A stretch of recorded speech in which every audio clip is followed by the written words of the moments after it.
Assalamualaikum warahmatullahi wabarakatuh. Apa khabar semua murid tahun 1 Arif? Hari ini kita akan sambung buat buku aktiviti sains Sambung. Lepas kita dah buat sampai muka surat 25, kita akan sambung ke surat 26. Tajuk ni kita baru belajar.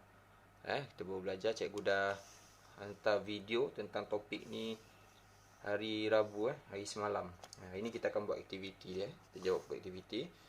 Jadi tuliskan tarikh dulu. Tarikh hari ni 8 hari bulan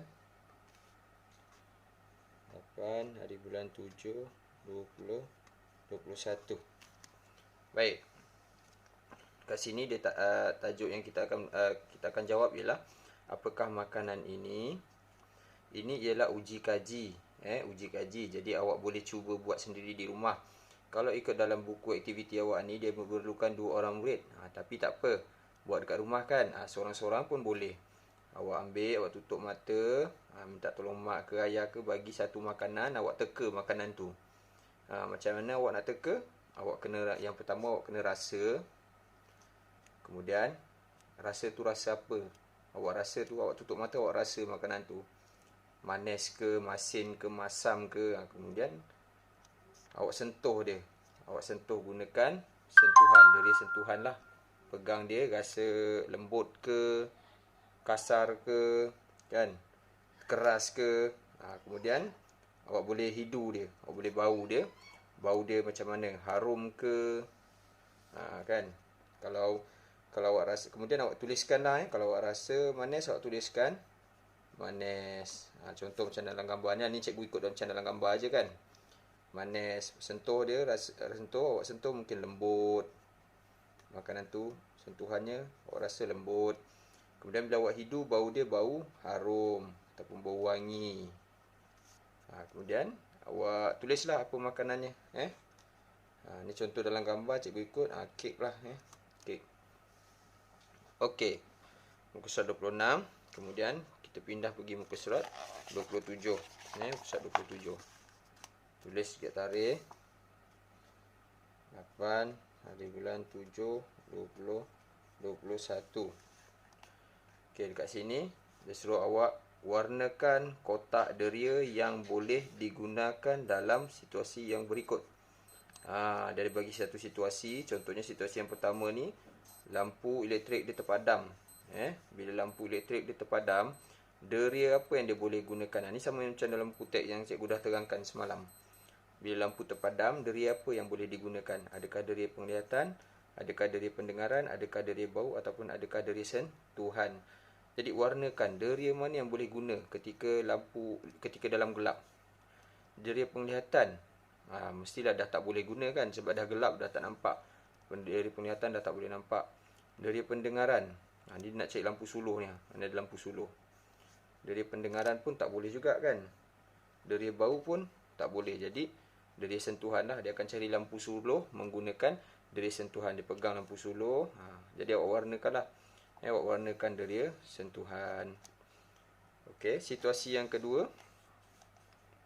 Saya tidak boleh menghidu makanan ini kerana selsema. Selsema. Baik, sekarang ni dia kena selsema. Bila kena selsema, deria hidu akan hilang. Kita akan hilang deria hidu kita. Deria hidu. Jadi apa deria yang dia boleh gunakan dalam situasi ni? Ada makanan depan dia ni, deria apa? Deria penglihatan boleh tak guna? Dia nak kenal pasti makanan ni, boleh tak deria penglihatan? Kalau boleh, warnakan. Deria rasa, boleh dia gunakan deria rasa waktu selsema.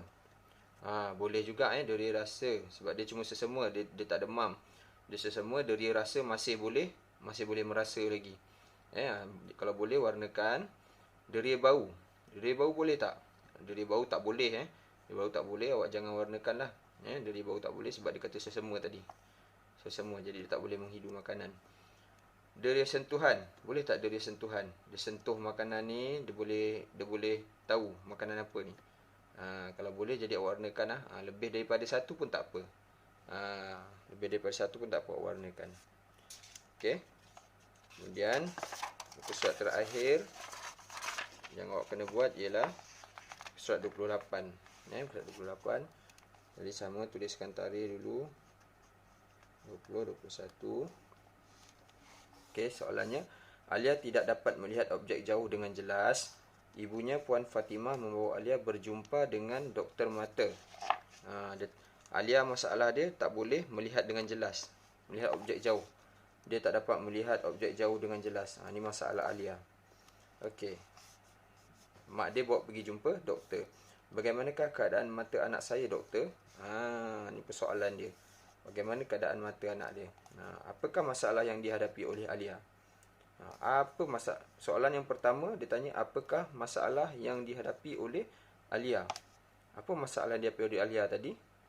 Alia tidak dapat melihat objek jauh dengan jelas. Awak boleh tuliskan, masalah Alia ialah Alia rabun jauh. Alia rabun jauh. Sebab dia tak dapat melihat objek jauh, jadi dia rabun lah. Rabun ada dua jenis, rabun dekat dan rabun jauh. Dia tak boleh lihat objek dengan jauh, objek jauh. Maksudnya dia rabun jauh. Nombor 2, apakah deria yang tidak berfungsi dengan baik pada Alia? Apa deria yang tak berfungsi pada Alia tadi? Dia tak dapat melihat jauh. Jadi deria apa? Dia rabun jauh. Deria apa yang bermasalah sekarang ni? Deria pendengaran, deria hidu, deria sentuhan. Tuliskan deria penglihatan. Tuliskan deria penglihatan. Dan yang ketiga,